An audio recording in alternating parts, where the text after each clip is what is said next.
The twin suns of Zerith Prime burned the sky white. Heat shimmered across endless dunes of red sand. The desert was quiet, but not the peaceful kind. It was the quiet of death, waiting for another victim. Anyone left out here did not last long. Jin wiped the sweat from his eyes. His water was almost gone. His hoverbike had crashed far behind him, its engine coughing out a cloud of black smoke before dying completely. Now he walked, one slow step at a time, across a desert that looked the same in every direction. Red dunes rolled like frozen waves under the angry suns. The air was so hot it hurt to breathe.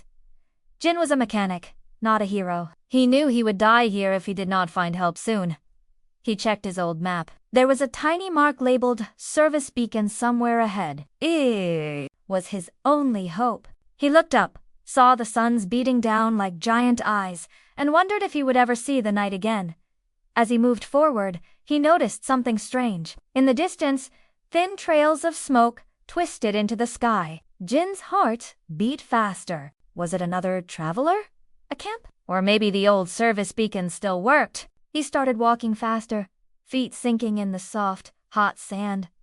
The smoke led him to a wide crater. Jin stopped at the edge. He gasped. Down below, 3 massive shapes lay on the cracked ground. They looked like dragons from old stories, but these dragons were not legends. They were real, alive, and dying. Jin felt his curiosity push aside his fear. He climbed down carefully, sliding in the loose sand. The creatures were huge. One was black with hints of bronze, another deep red, and the last was a silver-blue color. Their scales were cracked and burned from the sun. Their wings were torn. Chains of rusted metal held them down, cutting into their flesh. Strange metal. Collars blinked weak lights around their thick necks. Old blood had dried on their mouths. Jin stood frozen. Why were these dragons here? Who chained them in this burning desert? He stepped closer. One of the dragons, the small silver-blue one, lifted its head. Its eyes glowed faintly, not with anger, but with something else. Jin took a deep breath. He pulled a wrench from his belt. I'm not a knight, he said softly, but I have tools. He moved slowly to the smallest dragon. Its breathing was weak and rough. Jin laid a hand on its head. The dragon shivered but did not pull away. He looked over their bodies. Their scales were dry and flaking. Heat waves shimmered around them. They needed shade, water, and help fast. Jin opened his pack. He had a small coolant canister, a folded tarp, and the last of his electrolyte gel. He could not save them all at once, but he could try. He worked quickly. He built a small shade by setting up the tarp between metal rods he found in the crater. He poured the coolant on the dragons' backs, one by one, to bring down their burning temperatures. He dripped electrolyte gel into the mouth of the smallest dragon, who drank slowly, eyes never leaving him. Jin named them as he worked. The black dragon became Hanul, the red one Suri, and the small silver-blue one Mira.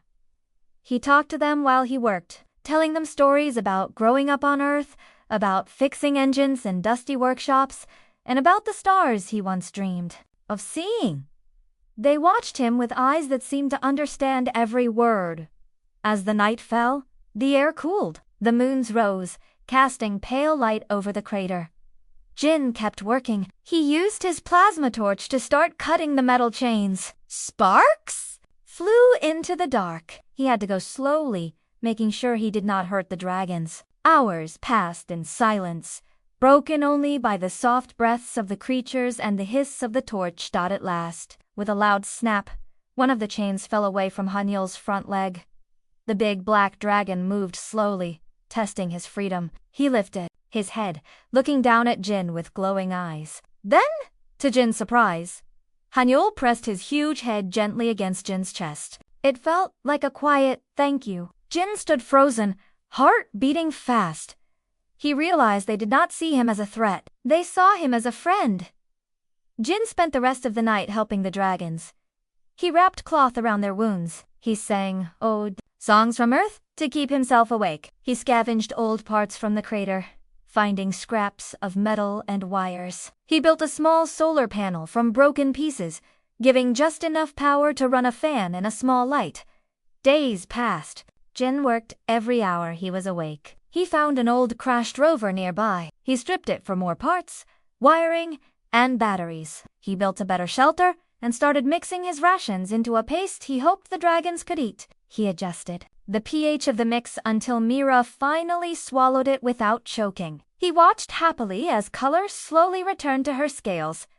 Jin learned their personalities. Hangyul was quiet and watchful, always placing himself between Jin and any noise outside. The crater. Suri was fierce, his eyes always moving, tail curling whenever the wind shifted. Mira was curious and playful, following Jin closely, touching his tools with her nose and chirping softly when he spoke. They were not mindless beasts. They were smart. They learned his name and started responding to his voice. When he called, they looked up. When he asked them to move, they tried to obey. Jin realized they were more like people than animals. But even as Jin worked, he knew time was running out. Supplies were low. The dragons were stronger, but they still needed more. Food and water. And if someone had left them here to die, Jin was sure that someone would come back eventually. Every night, Jin sat by his small fire, staring at the stars above. He wondered why the dragons had been abandoned. He wondered who would chain such powerful, noble creatures and leave them to suffer alone. And he worried what would happen when the owners came to reclaim their property. He did not know the answers yet, but as the dragons curled up beside him under the pale moons, Jin felt something he had not felt in a long time. He was not alone anymore. A low rumble shook the sand before sunrise. Jin woke with a start. He looked up at the ridge of the crater. Lights glowed in the darkness. Engines hummed like angry bees. Something was coming. Jin's heart pounded. He quickly climbed a dune for a better view. A sleek, black cruiser floated down from the sky. It looked like a dark shark with wings, landing on the ridge above the crater. The noise woke the dragons. Hanuel growled low and deep. Suri's eyes burned like hot coals. Mira slithered behind Jin, peeking out with curious eyes. A ramp dropped from the cruiser's belly. 10 soldiers marched out in perfect lines. They wore black armor that gleamed in the first light of dawn. Their rifles were long and sharp-looking. At the front walked a tall man in blood-red armor. His helmet's crest glowed like a red eye. He moved with slow, cold confidence. Jin felt cold fear, but also anger. He stepped down from the dune, standing in front of the dragons. The man in red armor looked at him and spoke in a cold voice. "You have found royal property. Human," he said. "Step aside." Jin didn't move. "Funny way you treat your property," he said, his voice shaking a little. "Chained up in the desert to die?" The man's eyes narrowed. "They were defective," he said. "They disobeyed royal orders. They protected someone they were told to kill. They are worthless." Jin's fists clenched. He looked back at the dragons. Mira's eyes glowed with fear and anger. Hanyul stepped forward, his massive body between Jin and the soldiers. Suri's tail curled tight, ready to strike. Jin took a deep breath. "Defective," he said. "They saved a life. That's not defective. That's loyalty." The man in red armor raised a hand. The soldiers lifted their rifles. The air felt sharp and cold, even in the burning heat of the desert. Mira hissed softly. Hanyul let out a low, angry growl that shook the sand. "This is your final warning," the man said. "Step aside." Jin's mind raced. He remembered his plasma wrench, tucked into his belt. He thought about the dragons who had trusted him, the dragons who had become his friends. He knew what he had to do. He pulled out the wrench and flipped the switch. A bright blue spark flickered at its tip. "If you want them," he said, voice hard, "come and get them." Everything happened at once. One of the soldiers fired. The shot missed Jin by inches, turning sand into a small explosion. Hanuel roared, a sound like thunder. He charged the soldiers, claws tearing the ground. His jaws snapped shut on the first soldier. Armor crunching like dry wood. Sori leaped sideways, flames bursting from his mouth. The fire turned sand into glass. Soldiers screamed as their boots melted under them. Mira slithered through the chaos, wings slashing like blades. She darted behind soldiers, cutting them down before they knew she was there. Jin moved with the dragons! He ducked and rolled, tossing a small spark grenade he had made from old beacon parts. It landed at the soldiers' feet and exploded in a bright flash, blinding them. Hanyul swung his massive tail, knocking soldiers into the air like dolls. The man in red armor drew a thin, glowing sword. He slashed at Suri, cutting deep into his side. Suri roared in pain but didn't fall. Jin ran to Suri's side, pulling wires from his belt to patch the wound. Blood steamed on the hot sand, but Suri stood tall again. Mira leaped at the man, but he was fast. He slashed at her, cutting one of her wings. Mira crashed into the sand, whimpering. Jin screamed her name and ran to her. The man raised his sword to finish her, but before he could strike, Hanyul came like a black storm. He slammed into the man with his massive head, sending him flying. The red sword tumbled away. Hanyul roared over the fallen man, jaws opening wide. Jin called softly, "Hanyul, stop!" The big dragon froze, teeth inches from the man's face. Hanula looked back at Jin. Slowly, he stepped back, leaving the man gasping in terror.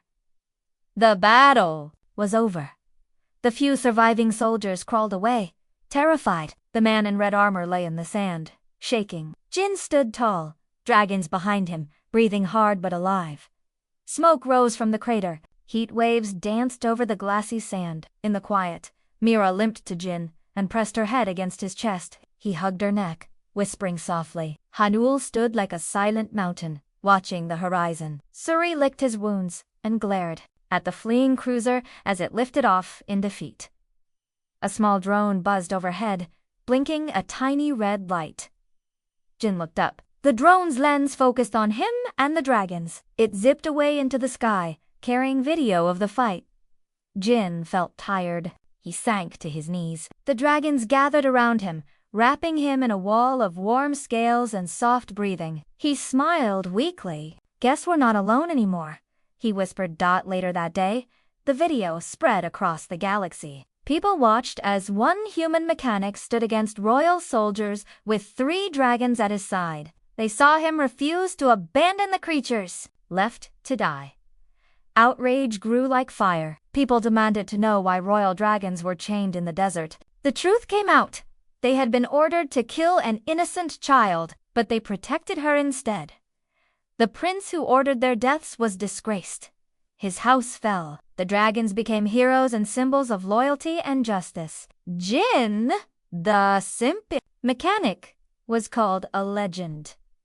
Years passed. Where the crater once burned, a new settlement rose, called Hannah's Refuge, named after the little girl the dragons had saved. Dragons flew overhead, free and proud, their shadows dancing across the sand. Children laughed as they watched the great beasts soar.